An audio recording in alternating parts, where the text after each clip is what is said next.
Начало побед с 17 по 20 июля в Якутске проходит семинар-визит представителей делегаций потенциальных стран-участниц 8-х международных игр «Дети Азии».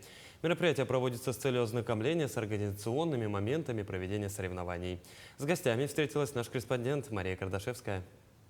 Представители 14 стран, заинтересованных в участии в 8-х международных спортивных играх «Дети Азии», находятся в эти дни в Якутске.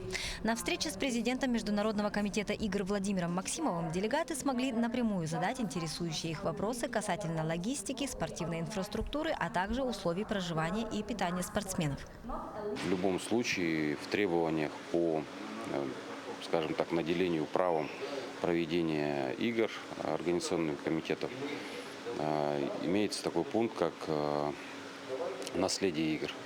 И самое главное наследие, конечно, это те объекты, которые останутся.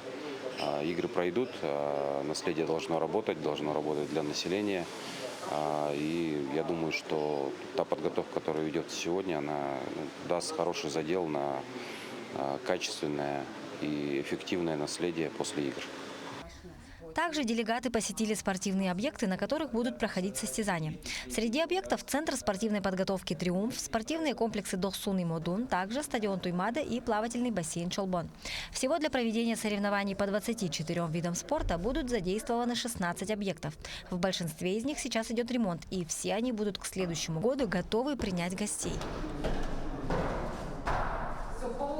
I think this swimming pool is really model. На мой взгляд, бассейн отвечает всем международным стандартам.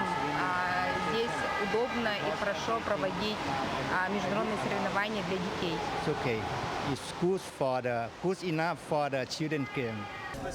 Сами гости отзываются о таком масштабном проекте с почти 30-летней историей, как о весьма значимом для развития не только спорта, но и с политической точки зрения деле. Однозначно, международные спортивные игры «Дети Азии» – это прекрасный проект по продвижению детско-юношеского спорта.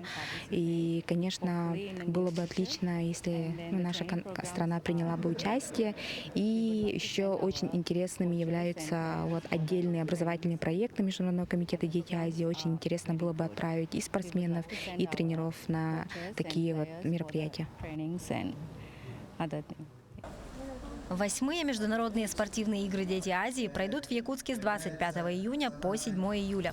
Буквально считанные часы остаются до запуска обратного счетчика, на котором будет отображаться оставшееся время до старта самого зрелищного спортивного мероприятия 2024 года. Мария Кардашевская, Григорий Хлопков, Якутск.